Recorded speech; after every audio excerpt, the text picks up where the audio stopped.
अस्सलाम वालेकुम।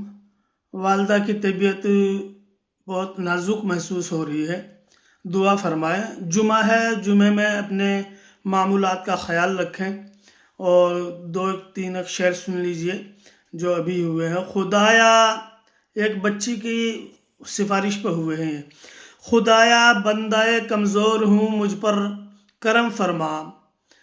खुदाया बंदाए कमज़ोर हूँ, मुझ पर करम फरमा।